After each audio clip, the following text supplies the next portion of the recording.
Welcome to the Orlando Lions Den podcast, your number one Orlando City podcast. For the fans, by the fans. For the fans, by the fans. Keeping you in the know on all things Orlando City since 2018.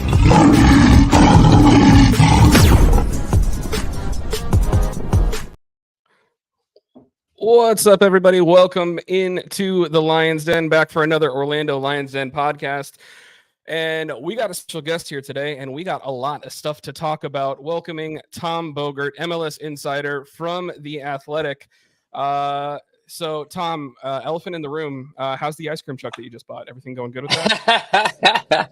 When Charlie Bone sent that out, I was like, damn, like if you gave me a link, I would have bought that. I could have pulled out of the deal late, like Blackburn almost did at the car dealership and said, nothing's been signed, sorry, I'm out. And then I would have looked at the practicality of an ice cream truck and I would have said, hey, is that deal still on the table?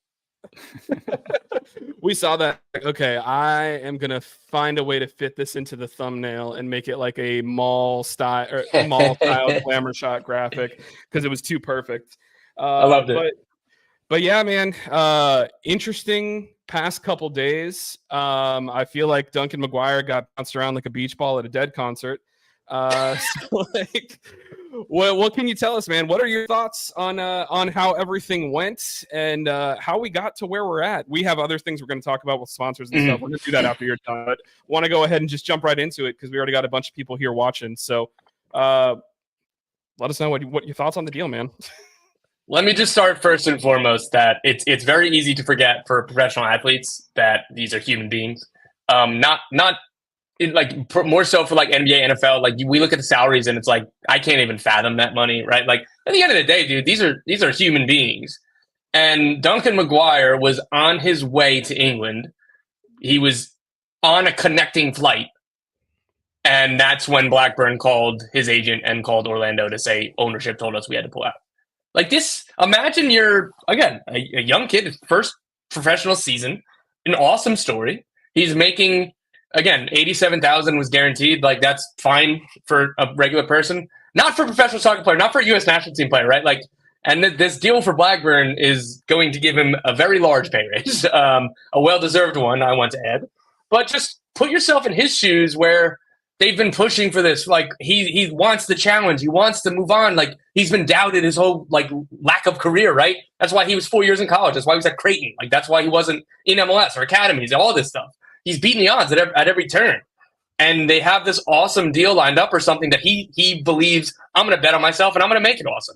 I don't care if they're in 18th place. I'm going to score goals and we're going to be better. And then who knows what's going to happen after that, right? And this poor kid for 24 hours, hey man, we don't know what's going to happen. Sorry. That deal that we agreed to, or the personal terms you agreed, all the messages that you've told your family and everything else, your teammates, the goodbyes you said, I don't know if it's going to happen. Do you want to still go to England and maybe just sit there and see if something happens, right? Like, just put yourself in his shoes of how crazy that must have been.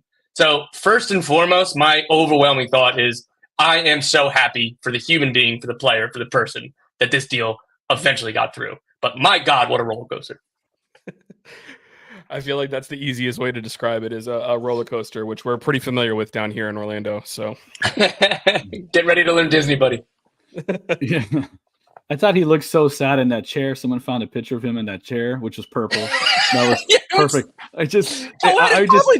You can't escape Orlando. I don't care if you're at a hotel in Sheffield. You cannot escape Orlando. It was like poetry was great. Right. And he's just sadly eating like fish and chips, just like jet lagged. Waiting for Sheffield or Blackburn to call. When it came to this, so I mean, the story of Duncan McGuire is just, it's crazy because Creighton, he broke out as a senior, right?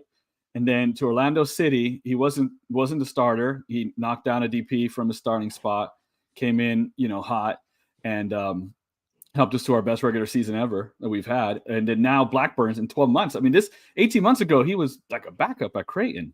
And now he's at the championship. And I have a lot of respect for that league personally. I think he'll fit in quite well. I do too. It's not the top. I do think it's a bit of a top-heavy league, like, Leeds or West Brom and those guys and et cetera, Ipswich Town are different than what Blackburn's offering, but still it's a good league. So, and what's phenomenal too is this was the pick from Chris Mueller, right? When Chris Mueller came back, we got the 6th overall pick from Chicago, which we turned into Duncan McGuire after Chicago paid us for Chris Mueller coming back. So that, I think, just credit to, shout out to the front office for that. But also, I have a question overall about the offer and how it went down. So how did it get to this loan stage? It was originally, 2.3 million. Then it was 4 plus 2.5.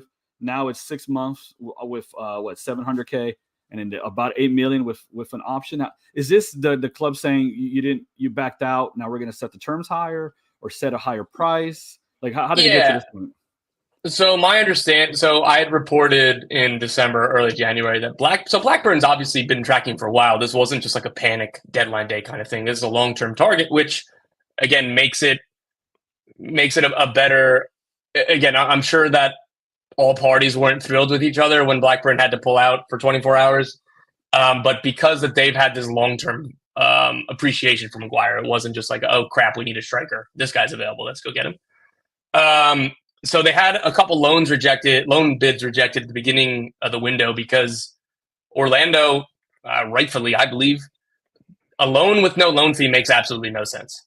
Like, put in Orlando spot, oh, you want us to give you our starting striker, leading goal scorer for free for right now? And what do we get out of this? Okay, cool. Like, no, thank you. It was imperative that this deal, if it was going to be a loan, had a significant loan fee. But Orlando, again, they were like, if we're going to do a deal, it has to make sense financially. It has to be, they wanted a permanent deal. And that's where they agreed because Blackburn didn't have the money at the beginning of the window, which is why they offered a permanent deal, a loan deal. They started to figure out they might get the money towards the end of the window when they had a deal getting closer for Adam Wharton to go to Crystal Palace for like $22 million. I don't know the payment structure for that deal, but I guess they figured out, oh crap, we still don't have the money. So never mind, pull out of this permanent deal. Then the Wharton deal goes through and they call Orlando again and say, hey, we can't do that deal that we already told you we pulled out of, but we can make a loan work. Would you be interested in talking? And Orlando was like, just like we said at the beginning of the window, we cannot do this without getting money immediately. It makes no sense. It does not serve us whatsoever if we don't get a loan fee. Because even if, and this was part of why Sheffield Wednesday's offers were rejected, even if they matched Blackburn's money, they weren't matching their proposed payment structure. So even if the fee, and this is getting into MLS roster rules, crazy weeds, even if it's a guaranteed 2.5 million, let's say just throw out that number, if Sheffield Wednesday was only giving 100,000 on completion of the transfer, Orlando can only right now allocate 100,000 for GAM. They can't allocate whatever the 1.2 max is, even if they're going to get 1.2 million. They cannot turn it into GAM until they get the money. So that's why the 700,000 loan fee is so useful. Now this can go back into the roster. This can help them buy down a U22 initiative player to open a full DP spot. Like they were not going to do this deal without money up front, whether it was a loan fee or the first payment of a permanent transfer. And oh, by the way, for our trouble, because we don't trust you, because you effed us, because you effed the player, purchase option is going up. Like we're not. Hey, the around 4 million US plus add-ons. No. That's almost 7 now. That's what I figured. How do you think that Duncan's going to do in that league, and how likely do you think Blackburn is to pay that fee if they stay up? So I'm optimistic. I think Duncan's going to do well because I really rate Duncan. I believe that his play style, his qualities will lend well to that league. His physicality, his finishing ability, his work rate, all that stuff. I think that my pessimism is whether or not Blackburn will trigger the purchase option because of how they dicked around through this whole deal to begin with, how they were haggling over before that first deal was agreed, that before that they walked away from it. They were haggling over like 200,000 in bonuses, and they knew that they had $22 million coming in. Why are you haggling over 200,000 in bonuses? And by the way, some of the bonuses in that original deal included not just promotion to the Premier League for a team that's in 18th place, but if you stay in the Premier League and Duncan McGuire plays 50% of the games, right? Like, so these, not only were they haggling over bonuses that weren't that much money, they were wildly unlikely to happen. And if they did happen, if they did stay in the Premier League, you would have that money, no problem, right? Like, so It was really weird, and I'm gonna be honest. I'm dubious that they won't come back in the summer and say, "Oh, we don't have the money again. Can we talk about another deal?" Like, what have they done to show anybody that they will, one, follow through with their word, or two, have any money? Right. The OC Fan TV, they did a good job breaking down some of their financials. And it can't seem super confident in that. I think what's likely is probably a DK situation where he went on loan, crushed it, and someone else bought him. But now I like that they set the higher price, and then that'll allow for a bigger payout. Yeah, and let's just say too, because teams have done this, and again, just from being now in this world more and more, and getting the inner workings, it's not uncommon for you set the purchase option at $4 million. Like, let's say it was that $4 million fee. What if Blackburn was like, we still don't have the $4 million, but he played really well, and now West Brom, West Brom, if we trigger the $4 million option, we'll give you him for $6 million. Whereas if we don't, then Orlando's going to ask for $8 million, right? Like crap like that happens. So no, Blackburn, you don't get to get an extra $2 million, or like in that scenario, like they put the fee where like it's a really good spot. Like again, I couldn't imagine guess I could imagine a little bit just from being around it, but I couldn't possibly imagine trying to do that deal and having to go back and forth with a club that is in and out, and I don't know about this, or all right, deal agreed, let the player travel, here's all the documents, never mind, we were just told we have to get out. Like that's got to be infuriating, and I would be very dubious of them. I mean, I'm just saying from experience, like I feel like if I have the in-flight Wi-Fi and I found out that while I'm in the air, there's going to be a very loud expletive screamed on the plane. People are going to turn around and look. Someone was like, I hope that he's in first class and got drinks. I was like, I mean, the salary we paid him, if we had to pay for the flight and they didn't, he's probably not in first class. Yeah, Tom, it's crazy.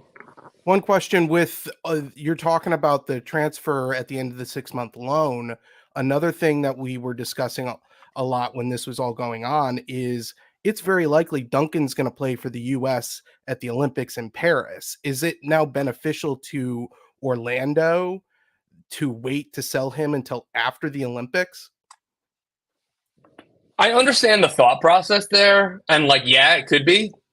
But again, if Blackburn triggered this purchase option, it's a phenomenal deal. Like, what would he have to do in Paris to make that price go up? So I understand it, but then you get in this, like, San Jose did this with Cade Cowell.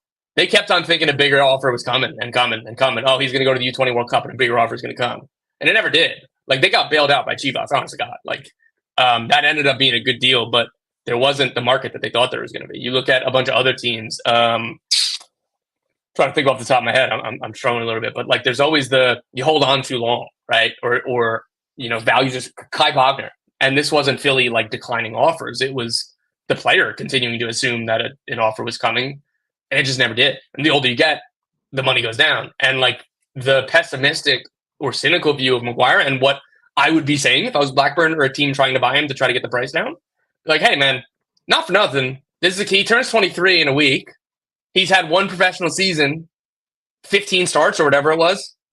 And you how much can we reasonably pay for somebody with that lack of a track record? Again, they obviously think very highly of him. I think very highly of him, but that would be my immediate argument if I was trying to drive the price down and acquire him. So if they trigger that purchase option and it's, a total of 7.7 million, phenomenal deal. Just phenomenal deal. For something that we spent nothing on. Yeah. Yeah. I mean, again, we got the draft pick for trading a player that wasn't even our player anymore because MLS. So, yeah, it's like you guys said, just taking a step back. Imagine trying to talk to Blackburn about, all right, this is how we got him. A player who was playing for Hibernian, he came back to MLS. We got a draft pick because of that. And, oh, by the way, this is what a draft is. This is what Creighton University is, and this is what Nebraska is. And by the way, now he scored a couple goals. You know what I mean? It's just the most quintessential, confusing MLS trade. I was laughing.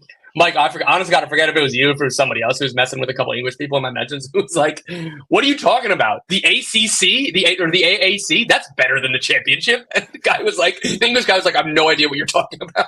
There was a Blackburn fan that was upset that he had spent 24 hours looking into what a redshirt freshman is. and when the deal fell through, he's upset. I just spent the whole day looking into what a redshirt freshman is and what college soccer is in the United States. What in the world? God, that's delightful. That makes me so happy. It's a beautiful thing. So a good insight on Duncan, and we appreciate all of the info that you got us. But I think now we're going to move on to next deal that looks like it's probably going to be announced soon. But I'm actually going to bring a question from the chat here just because it's kind of relevant to the situation. So David Brekalo looks like he's coming in from Viking.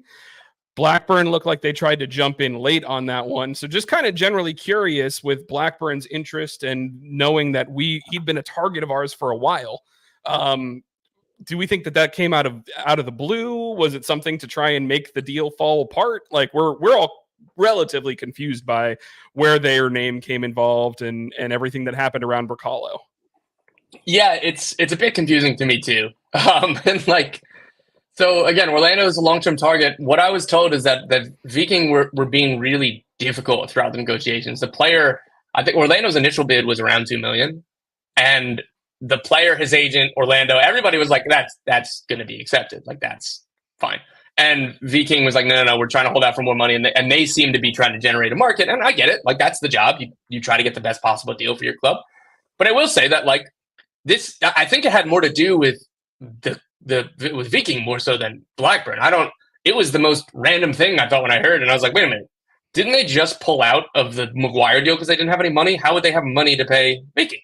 And they didn't. That didn't go very far. The player had his heart set on Orlando.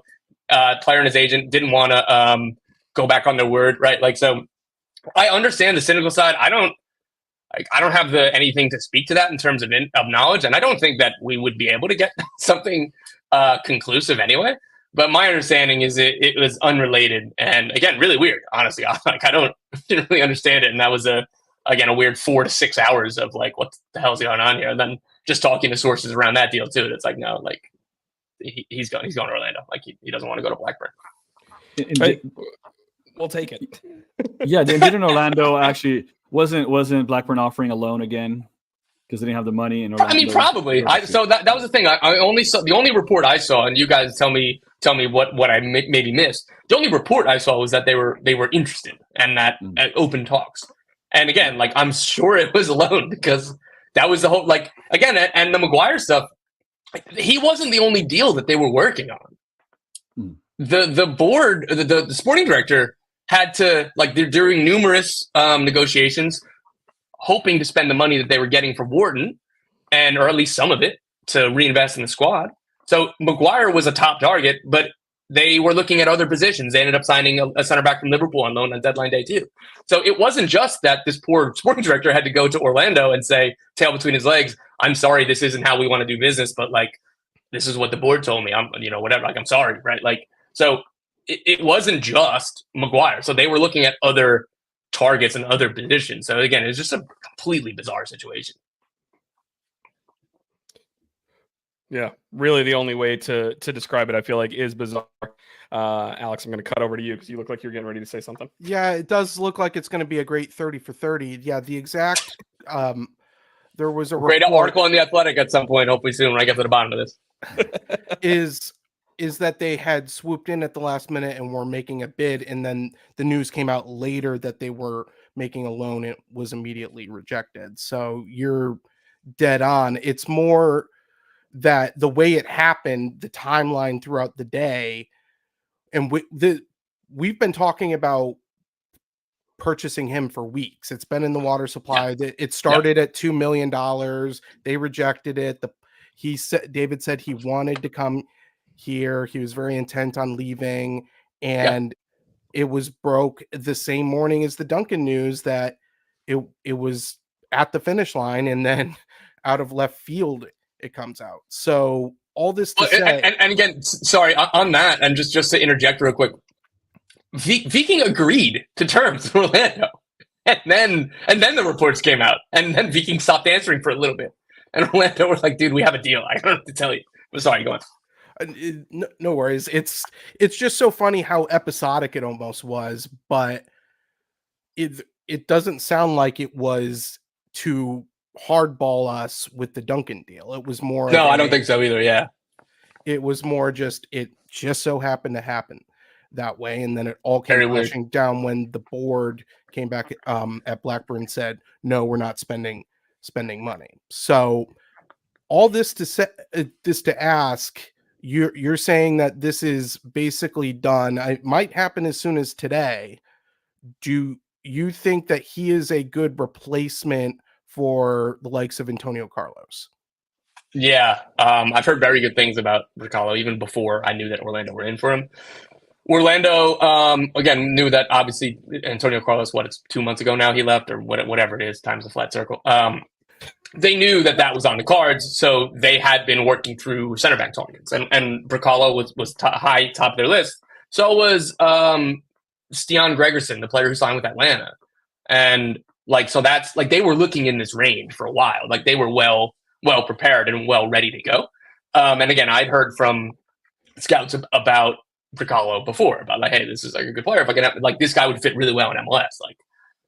And his representation has several players in MLS, so it was a realistic possibility. So he's kind of been on my radar loosely for a little while. Again, before people from Orlando obviously are saying good things about him because they're signing him. They believe the good things about him, right? So I have heard it from other sources as well that this player's good. He's probably going to be I don't know off the top of my head about Slovenia. I've been hearing things about Euros, international soccer, all this, that the idea is that he's going to be good in this league, plus international stock is going to go up. And again, what they believe he's going to be really good in MLS, but they're also hey, if we do our job, if he does his job, there's going to be an offer for him in 18 to 24 months again, right? And it just depends on what happens here. So that's kind of the profile of what I've heard from people about this player. But all that is to say, I have high hopes for him. I think it's tough for Rodrigo Schlegel. It makes sense. Everybody, competition, you need to have 3 good center backs. Every team does. I'm sure Rodrigo Schlegel is going to play plenty of games because of all the competitions, because of everything else. But I think Schlegel, he wasn't a top tier. I think he was a starting level player last year. And I think it's a little bit unfortunate for him. But again, this is football, this is competition, and it is what it is. We love to call him the best third striker in MLS, or not striker, center back. Yeah. Dude, I think that's a great shout. I think that's a great shout. Right. And that's where he should be. I mean, we had a good run with him starting, but then sometimes he goes full Rodrigo in the playoffs. But dude, he displaced Antonio Carlos. I voted him either defender of the year, or I had him on my ballot. He was I had him as one of the best 3 center backs in 22. Right, he was. It's no joke that he took that starting spot from him, right? I was really, really impressed. I wonder, since Carlos had said he wanted to leave earlier and they didn't let him, I wonder if they were he's going to leave anyways. Let's get Rodrigo. He's hot. Let's play the hot hand. Let's let him. Let's just move forward with him anyways. I don't know if that played a part, but I mean, there was no reason to drop Rodrigo during that stretch, to be honest. Exactly. So yeah, I think it was more about the form rather than Carlos might leave. Because again, I understand that thought process in a macro sense, but Oscar Prea, whoever the head coach is for any team, they really don't care, man. What they care about is I need to win this weekend, and if I don't win, I might get fired. So I don't care what your contract situation is. I just need to play the best players here.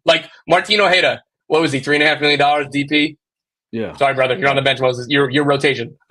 Ivan Angulo is gonna play over you. Say, hey, Ersan Kara, you're still scoring some goals. We think Duncan McGuire is better. He's on $87,000. You're a DP. I don't care, brother. Hit the bench. Right. True. And the crazy thing is that Rodrigo's actually older than Brekalo. So everyone sees Rodrigo as this young guy, but Brekalo, especially for 75, he's 25. Rodrigo's 26. Yeah. He just has that baby face. So I can see this all on from there for sure. Yeah. So, but go ahead, Eddie. Yeah. Speaking of center backs, Alan Salivia, there's been some connection with that. Is there any traction to that? That sounds like, speaking of Rodrigo, a Rodrigo type move where we loaned him from Racing Club and then we bought him. This guy's on the younger side. Rodrigo and Brekalo are older. This guy's probably the 4th, because once we get past our 3, we don't really have a 4th. It could be Kyle Smith or Thomas Williams. And with all the competitions, I like to be too deep. So is this there's any legs to that at all, or no? It sounds like the type of business I can't say either way, because it's just not a name I've heard. But that doesn't mean that it's not happening. I haven't answered. I've been using all of my question and time Duncan McGuire. So, Fair. and sprinkled in a little bit of Brekalo whenever I could, but I've used all my resources on Duncan McGuire. So that's not to say I haven't heard about this report, this rumor, but that doesn't mean that it's not necessarily not true. You know. So by the sounds of it, it feels like Duncan McGuire, although you like him and you're rooting for him, he may have given you a little bit of PTSD. I was talking to my editors, and again, so even before, like, the work that would go into trying to publish these things obviously is very high, and just hey guys, think I'm gonna have another Maguire update today. This story's gonna freaking kill me. And then it was just like a couple hours before I got it totally confirmed that Blackburn were back in. Like, it was honestly like, I don't know. I published something in the morning, just about like a deadline day primer type of thing. And like, I don't know, 40 minutes later, I was like, guys, I just heard Blackburn are back in for Maguire. Are you kidding me? And they were like, what are you talking about? So it's just, even when I think I have, like, even when I know I have up to the date information, that changes in 30 minutes, man. It's something. It's 5 o'clock somewhere, right? You know, like at that point, I'm like, this changed at 11 a.m. and I need a beer. So I think next thing to transition to is, before we talk about targets, I just want to do a little bit of a roundup on our current DPs, because there's been some links around them. I know we had a comment in the chat about this, but there was a rumor that popped up like noon yesterday that La Liga team was interested in Fundo Torres. As soon as I saw it, I was like, it's way too late in the day for that to be popping up and there to be any kind of traction that could be possible. La Liga, I think, fits him really well and would be a potential great landing spot for him. But I mean, I personally just couldn't see it happening at that point, especially with the new contract having a release clause in it, which I don't think we know the exact figure of that. That wasn't told to us, but it's just one of those things. I don't know if you'd heard anything about Fundo Torres. No, that's a joke. It's the same way that those stupid Arsenal reports that came out, and then I would keep on talking to people at the club, and it's like, they haven't contacted us. I don't know what to tell you. We can't. Yeah, like you said, he's literally just signed a new contract. Literally just, like, it's not happening, right? Like, it's just complete nonsense, and that seems like driven by I don't know, representation or somebody in his life and like, again, the media literacy of a La Liga club is interested in, like, that's about as flimsy as it goes. Like, did they hopes and dreams or something in there too? Like, I don't know. When I see that stuff, maybe I did see it and I just didn't clock it, because like, I don't like when, like, I just, my brain turns off. Like, all right, on to the next thing. There's got to be something else I can look at. We had too much other stuff going on yesterday to really give it much peace of mind to begin with. It's funny because literally, I think it was not yesterday, but the night before, there was a fake rumor from Brazil that popped up for, I think it was Yuri Alberto from Corinthians, and it was one of those things that it was just a joke that was going around, because I guess in a friendly he was unable to score. So they were saying that he was supposed to join Orlando, but he missed his flight because his airline was Gold Airlines. And we're just sitting there looking at it. World, man. I'm like, this is hilarious. I'm like, he'd be a great player, but it's one of those things that it was just a hilarious thing to see spewed out there. Because we're like, everyone, all of us immediately were like, that's 100% fake. Well, Tom, on your video, you talked about Luis Muriel at Atlanta. I always have to say that right, because I don't want to say Atlanta. Yeah, right. He's out of contract in July. Anyways, what you said that we weren't very close. Well, was it kind of us saying, "Look, this guy's free in a couple months. Like, why are we going to pay you a ton?" But you kind of hinted personal terms, not transfer fee. That's what they're not close on. Oh, I gotcha. Okay. And so that would suggest, given what he makes now, that it's very likely that they're going to buy down the U22 to get a real or full the unrestricted DP. That's what they're trying to do. He's not, if it's Muriel, he will not be anywhere close to being able to be bought down. It'll be okay, gotcha. And yeah, is this Mike? I was going to say, I was able to find some info online yesterday, obviously take it with a grain of salt, but he was making probably like 2.5 million at Atalanta, like higher than that. Cool. So no, I'm saying that's the figures that I've heard, or he's asking for more than that, which is, again, this is what you do when you're a free agent. You ask for as much as you can try to get. So again, nothing's wrong, but it's just that as far as I've been told, it's nothing is imminent, to say the least, and this is not a foregone conclusion in any way. I'm not even sure if I'd call it 50-50 now, but again, these things change so freaking quickly that I try to hesitate on these things because I don't want it to look like either I said something wrong or I'm trying to give as much boring nuance and context to it as I can. What I can say for a fact is that he's absolutely on their radar. He's absolutely a player that they're interested in. I don't know if they're going to be able to get a deal done or not. He's open to the move, but again, as an Origi with LAFC and the 75 other MLS clubs that he's been offered to, the feedback I was gotten is he's just asking for too much money, right? Like, and that could happen with Muriel. Who knows? Like, he's probably weighing his options, and at this point, he's not necessarily in a rush with his contract expiring in a few months. Like, if they were to get Muriel, like, I'm sure that they would try to get him immediately, but that's not something that they would, I think, worry about until that they knew that they could find common ground on a contract. Do you think so? Obviously, Orlando's kind of, and most clubs, they always have more than one target.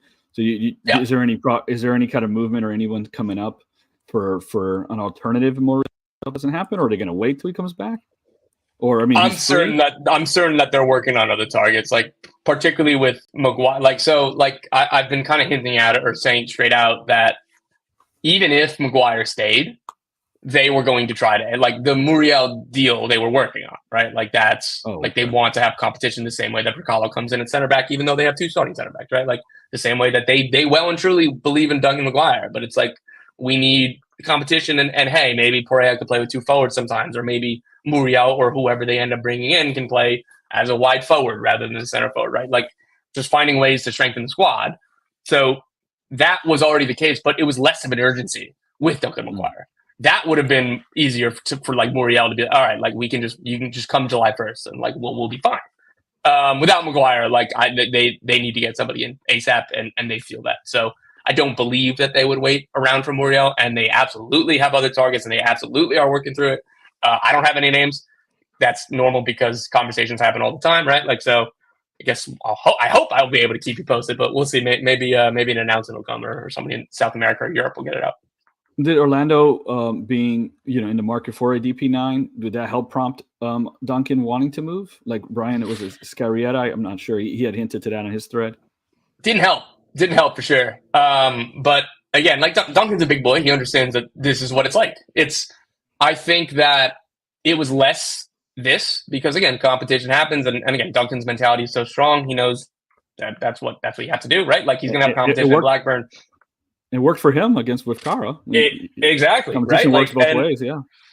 And again, like, again, Blackburn have set out that we believe you're going to be first choice, all this stuff. He's not an idiot. If he doesn't score for 6 to 7 games in a row, he's going to the bench. Like, it doesn't matter if they promised him that you're going to be first choice. If you're not performing, you're going to the bench. That's I think less of an issue for him wanting to leave as it was that they weren't close in contract talks. And that I'm extraordinarily pro Duncan McGuire. Like, I think I've made that pretty clear on this. But I understand Orlando's stance of, you're under contract for a few more years. We can give you a little bit of a raise, but if you want what you're asking for, you need to do this again a second year. We need more of a sample size than just the 1 year. And like, I get it, but like, I also get Duncan McGuire's position of, I'm hot right now. I'm making $87,000. Like, I need a move or I need a new contract, right? Like, and so these are all factors that go into it, right? Yeah, absolutely. And I definitely agree with that. I felt like that was one of the things that he was going to be in the looks for a new contract regardless, because of absolutely what figure he was on. But it's one of those things. He unseated a guy who was making $2 million a year. He was making $87,000 a year. What's the middle ground that you guys can agree to on what you're worth based off of 1 year of production? So it's one of those things that selling high sometimes ends up being in the club's best interest. I do have one question from the chat, and then I'm going to go ahead and cut it over to Alex because I know he's got something to say, but this is relevant at the moment. Someone basically said, where was it? I'm new to StreamYard. We just got here. So we news that Muriel staying in Atalanta until June, potentially, if that ends up being the case. Do you think that we're going to be trying to get somebody in before that if it's not Muriel, or are we going to rock with Jack, Lynn, and Ramiro Enrique? I'm sure that they're going to be trying to get somebody in, but And again, preseason performances, if nobody is ready to go on opening day, preseason performances will dictate this. But just based on Ramiro Enrique played a lot last year, and he played as a 9 a lot. I would probably give him the inside track. But again, it's going to come down to training and preseason performances because, again, Jack Lynn was really, really good in MLS Next Pro. And if he's impressing in preseason, then he's gonna get the nod. But smart money would probably be on Ramiro Enrique just based on the pedigree, based on Oscar Brea giving him plenty of minutes.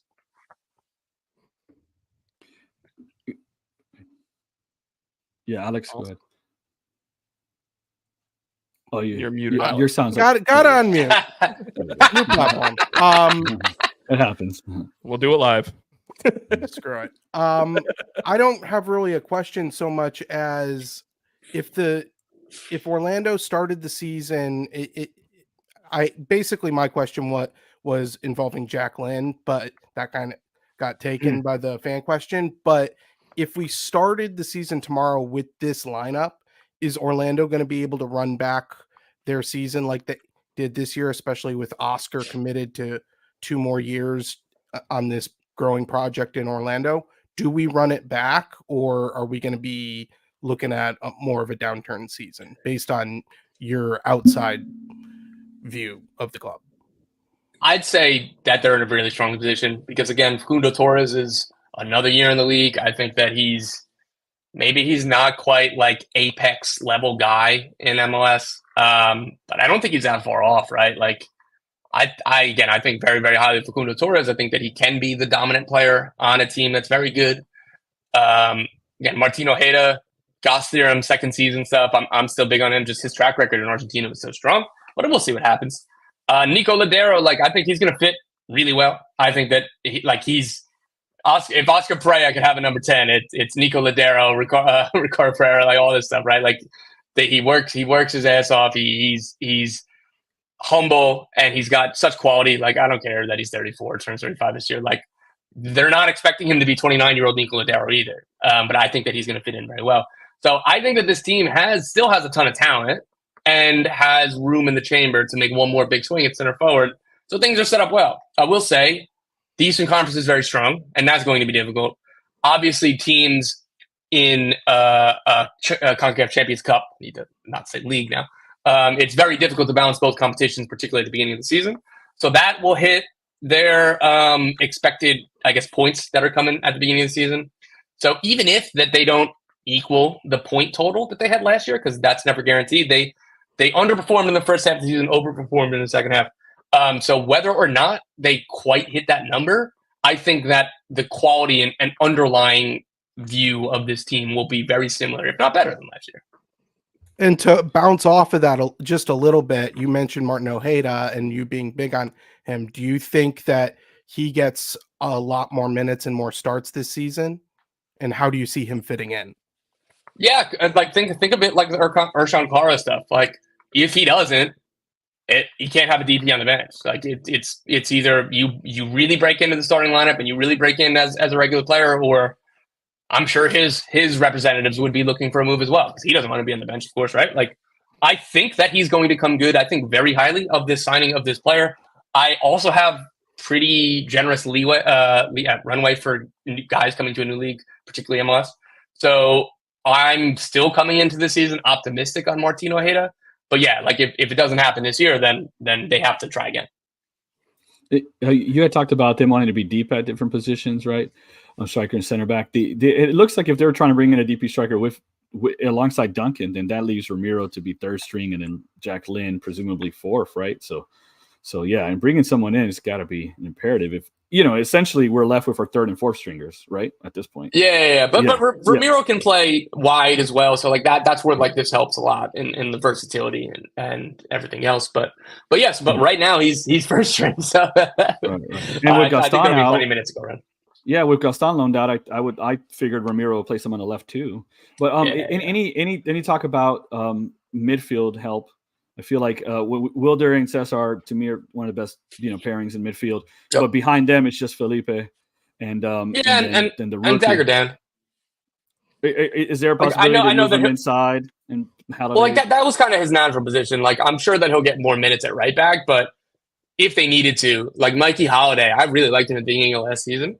Like Mikey Holiday can start, right? Better than Kyle Smith, obviously, right? Like, so they have options. And again, that's so key in MLS, particularly when you're in multiple competitions, is with your 20 senior roster spots, you got to have guys like Dagger Dan who can play multiple different positions and not just like right mid or right winger, right? Like, you're not just like 8 or 10, like somebody that can play right back and also number 8 is like really valuable. Okay, good. And one last part. The Orlando City, we have this track record with the college kids. We sell them. That's what I tweeted out. Like, if you're a college striker, dreams come true in Orlando. You know, you'll get. And then we've done right by other players, sold them on, let them go, etc. How does that affect Orlando's perception in the transfer market? I feel like it's got to be positive. Is that for sure? That? And no, this is all part of it too, right? Like the Daryl DK transfer, that signaled a new shift, and like all teams say the right things. Like, we want to develop, we want to sell all this, blah blah blah blah. Like, you need to have an actual track record of doing it. Think of Dallas; they sold Reggie Cannon for $3 million. A year later, Brian Reynolds was $9 million, right? Like, Brian Reynolds was a better prospect, but you don't sell Brian Reynolds for $9 million if he's the first guy through, because there is no track record. There is no proven product. And like, again, Weston McKinney coming through there, everybody else, like it's how you build this. So Daryl DK comes through, and that raises Duncan McGuire's, again, first and foremost, it's Duncan McGuire's performance and stuff and pedigree, but everything else, it comes with that. And look at this. I know we're wrapping up. I got a phone call, so I got to take this. All right. Scoops coming in live. Thank you so much, Tom. We appreciate you greatly. We're going to go ahead and wrap up here and just look through some of the things in the chat, because that's what we're here to do. So I'm going to go ahead and put us all on the big screen here. One thing that I noticed here, I'm just going to kind of go through some of the chats here and see what we got. So we had FC Cincy Only saying hi. This is definitely something I thought was interesting from Colin. Colin, you used that cursed Fundo Torres poster image as your picture. I hate it. But Blackburn's director of football came from the Norwegian League. Probably had some familiar with Brekalo. Really good insight, honestly. It's something that was probably overlooked by a lot of us. Adster, we at least got to your question about the was there anything substantial with Facu? It looks like no. But you did have another question or a comment saying that you liked that the draft pick played against Flamengo. Kushevsky, yeah. I think he had like maybe 1 or 2 little mishaps, but honestly, I agree. I thought he looked good. His build honestly kind of reminds me a little bit of like a Sasha Kleshchen. And I think, Eddie, you had mentioned that in one of our podcast chats that he kind of felt like a Kleshchen, or it was either you or it was Swag. But definitely like what we see out of him. Want to see more. But very, very, very interesting, to say the least. I think he could potentially see some minutes, at least in rotation capacity, for sure. I don't know. You guys have anything to add about that? No, I mean, I don't want, I don't like to blood people or just play people to play people. I don't really care if people develop personally. I just want to win. So if he earns it, he earns it, but I don't want to force it. But there's times where Angulo is going to get, and Cesar are going to be out at the same time for international duty. Right. And it's a huge drop off to have him and Felipe to start in a double pivot right there. Mauricio could come down and play 8 last time, play that role. I don't know if, I'm sure Nico can, but will he, right? We drop Nico down. It's not really something he's done, and play Ojeda at the 10. It's just such a steep drop that we don't have someone who theoretically can do that, like Mauricio or even Urso last year, or Dagger Dan playing there. I think the more likely is Dagger Dan to come into the midfield and play right back. Even though Dagger Dan necessarily killed it in the midfield, we're just assuming he'd do good there. I think he was a better right back than a midfielder. But it is that speed.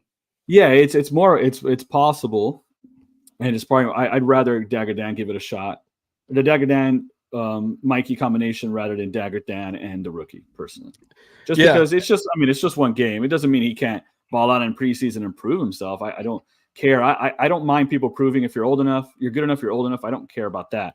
I just don't want to play someone to develop them at risk of winning. I want to win. If people are good enough, they'll break through no matter how many minutes you give them, in my opinion. That's just how I see all academy, youth development, and draft pick development. We didn't play Duncan to play Duncan. Duncan earned it. Exactly. And I ended up putting up John's comment just because John said he agrees with Tom. He thinks we see Dagger in the midfield. John, we know you think you're going to see Dagger in the midfield. Love you, John. I know that you're the biggest Dagger fan in here. I got to show you some of because he's in the current MLS set of cards. I have a bunch of Dagger Dan cards that I've been working on building a rainbow for. So I'll have to show you the collection I got at the moment. And then also a good comment coming in again here from OCS this season. What do we do with Shak? Seems like a high draft pick, still isn't integrated with the system. I want to go ahead and just toss something out there in regards to Shak Muhammad that is often forgotten about. He just turned 20, I'm pretty sure. He is still a very young guy. He came we drafted him out of college while he was still 18, I think. He had one very, very successful year at Duke. Obviously, learning a new situation, new system, definitely something to consider. He got some time against Flamengo. He honestly, when he runs, dude, his stride is very eerily reminiscent of Kevin Molino when he was in his prime. So I think that he's a guy that we will probably see start to factor in. He might still be with OCB a little bit this year. But I really do like what he has to offer. Again, we just haven't seen a lot of him, but his time with OCB, I felt that he was productive last year. And that goes back to what Eddie was saying about not forcing it. Just if he's young, he's still developing. Yes, he did have a breakout season for Duke, and yeah, he's young, but we don't have to force it because we've got time, and it's not like he's burning a hole in our roster. Right. We can send him down to OCB and he can continue to develop. Who knows? Jack Lynn has kind of been a late bloomer when it comes to the first team, and now he's going to have to step up, and I think he's going to rise to the occasion, and I think Shak can do the same. Jack Lynn's older than Duncan McGuire, for example. Just to give you an idea, and he had 2 leagues in MLS Next Pro, and last year we had a DP who was a backup. So, Shaq's kind of a winger. He's kind of unknown. Kind of what position he is too. So they're sorting that out. Last year we couldn't give minutes to Gaston Gonzalez. Ojeda had to come off the bench. We had guys who weren't getting a lot of time. They're not going to give time to Shaq to develop to see what he is at 19. Especially when we got that pick for trading Huan anyways. So, yes, he was a number 2 pick because he's got a lot of upside, but at the same time, those picks don't cost a lot in a different way, salary wise and capital. Also too, it'll serve him better to get consistent minutes and then get some call-ups and stuff like that than to occasionally come in and play 5 minutes if we're up blowing out. And let's face it, we're not a team that blows people out. A lot of times when it's late, we want someone to see the game out. That's where Felipe comes in. We don't want to give the kids a chance because it's usually 1-0 or 2-1. It's not like we're up 3-0 and just throw them out there to get a minute. So I think with him, he's still young. He needs to sort of position out. They need to see what's the best fit for him, and it'll be in his interest to get minutes more so. And if he does well, it continues the trajectory like he did at the end of OCB last year. What I would like the club to use more is USL loans. You send some people out a level up. MLS Next to MLS is 2 jumps, 2 levels up. So if you could go to a USL, work out with a team, and send some of our guys to USL, I would actually really like that. I thought Jack Lynn could have used that last year, or maybe even this year if we get that third. If we actually get that DP striker, Jack Lynn's still, maybe the 3rd or 4th guy. So I agree with you there. I got a couple more comments that I want to go ahead and get to real quick just before we go ahead and wrap this up, because I'm going to be honest, guys. I told my coworkers that I was taking a long lunch because I had an appointment. So I'm supposed to be working right now. Doctor's appointment. Don't tell my company, okay. But we wanted it's not like this will be online. This is just between us and a couple of friends. It's not like I broadcasted it everywhere live. But it was one of those things. We, especially with all the situation, we wanted to talk to Tom. We talked to him probably about like a week and a half ago, and he was like, "Hey, there's going to be some stuff percolating for you guys right now, so maybe let's not do it yet. Let's wait." Little did he know that it was going to give him PTSD. But first, I'm going to bring Derek up just because this was when we mentioned Yuri Alberto. He said Google Translate got me. I got a couple people, man. Just wanted to go ahead and just laugh at that. We got JJ who speaks Portuguese, so that helps. Yeah, exactly. JJ, who also said, great job, guys, on getting the scoop. Tommy getting scoops on Lions Den. Definitely wanted to just mention that JJ, being obviously speaking Portuguese, getting the translation on that. So next one, just because that was a quick little bite. Two more things that were all kind of contract related. So Glasshouse Soccer, first off, shout out to you. If I remember correctly, big Chicago Fire guy. You guys are having some kind of off season, man. So good for you on that. But personal terms, working. Yeah, I was gonna say the two of them very interesting off seasons. I'm curious to see how they're going to turn things around. Next thing you know, Caleb Williams is going to play for the Chicago Fire. No. They already spent their first draft pick. So personal terms, obviously, like usually it is just salary, but one of the things that also goes into it is usually structure. So sometimes that's going to be bonuses that'll be in there. Sometimes it's going to be, does your salary escalate over years? Like, are we giving you that contract that's saying, we're giving you giving you $5 million over 3 years, but how is that going to be? Is it going to be 1 million year one? Is it going to be 2 million the next 2 years?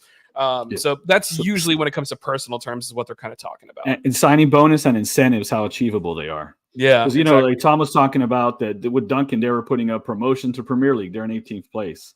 So you get $1 million. I used to do that in FIFA when you do you're the manager. I was like 40 goals. I give you $50 million. But like that's not. No one's scoring 40 goals, and then you decide to do a simulation season, and then he wins the Ballon d'Or, and you're just like, oh crap. Yeah, I actually got let go after that. To be honest, I put a release clause too low. I pressed the button. I put a release clause on Aubameyang in 2021 for $10 million. And with an incentive of 40 goals, and I got let go. But that's not how it works in real life. These incentives need to be achievable in the first place, and also people are coming to MLS. The league is still, you're going from Serie A. The league is still viewed as a lower league. So if you're going to go there, you got to pay me more, right? That they're kind of doing it for. It's not Saudi Arabia, but it's something similar. So guys like Benteke are making $6 million. And then someone like Muriel's probably going to want 4 or 5 or something like that. So who knows? Bill Johnson joke in here somewhere. Orlando's never paid not even Nani that. They haven't paid anyone that since Gakana. I just don't see this club, shelling that out. So who knows? I agree. It'll be interesting to see what it kind of comes down to. Like if he was making 2.5 million, roughly, over there. He's probably more times than not, these players, when they're coming over to the States, they want more. If I'm going to come to the States, I'm going to come to a league that they view as lesser than. They want the payday to come here. So it's definitely one of those things that they usually are looking for more money.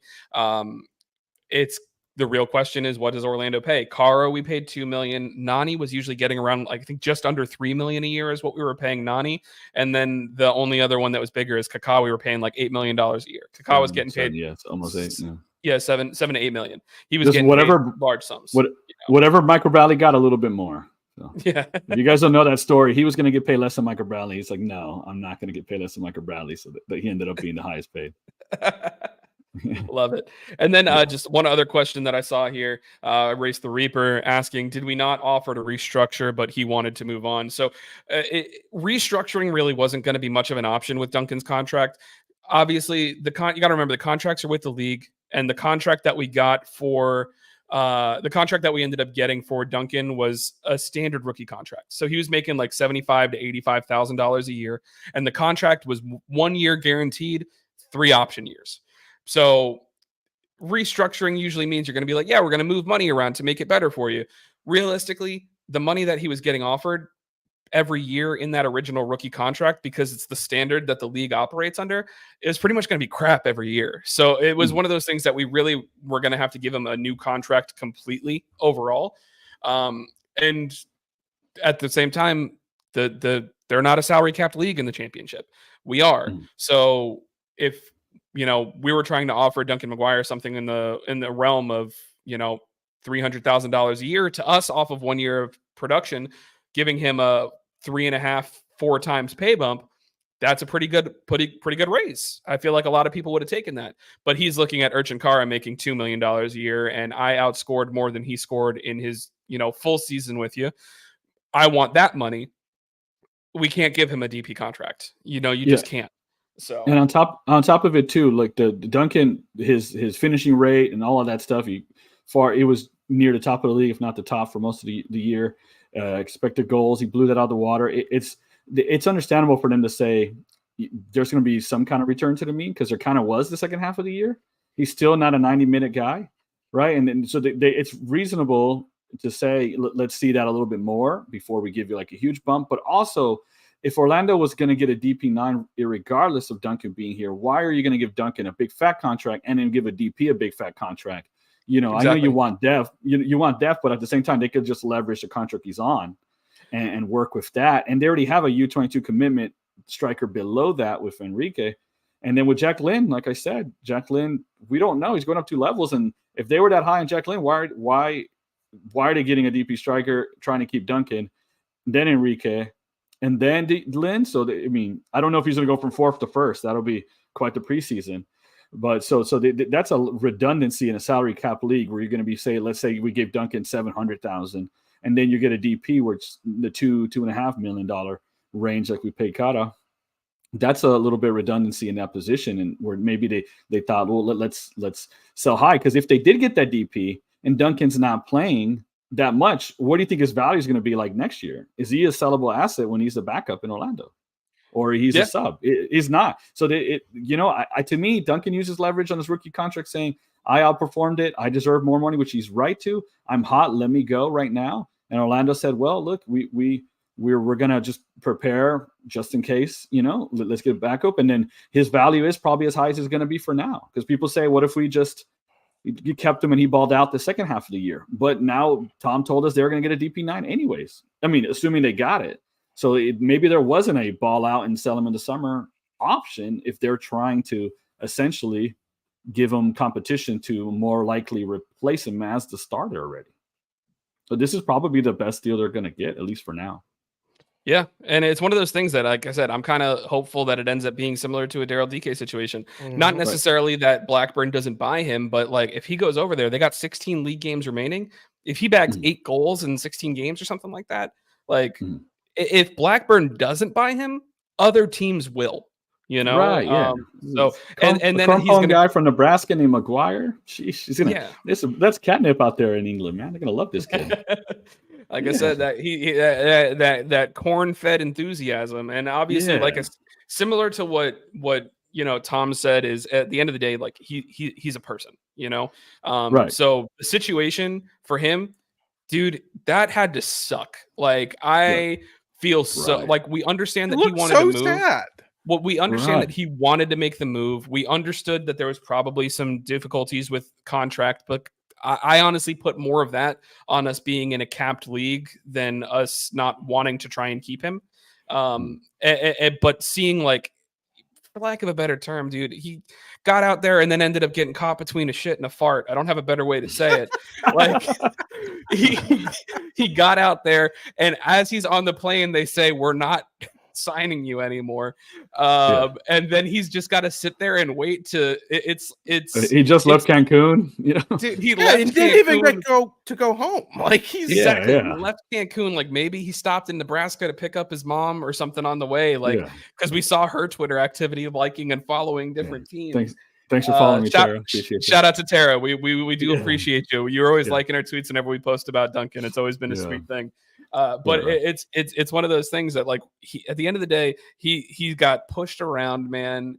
And it was like the one scene from Fresh Prince of Bel-Air when Will Smith's dad walks up and he goes, hugs Uncle Phil, saying, how come he don't want me? I feel like that's just how come the championship don't want me with these teams. Right. He showed up with the empty room. He showed up and just like, where's this receiving, fan base? Also, too, Duncan, I really think he's going to do well. His style, his physical, his work rate. But and also he fits into what English people think Americans are, like we're all cowboys, So he's perfect. Like he's what they think we all are, and he's really gonna be that. Just dude, if he just wears he wears the garb him and Mason wore for like July 4th and stuff, and he showed up.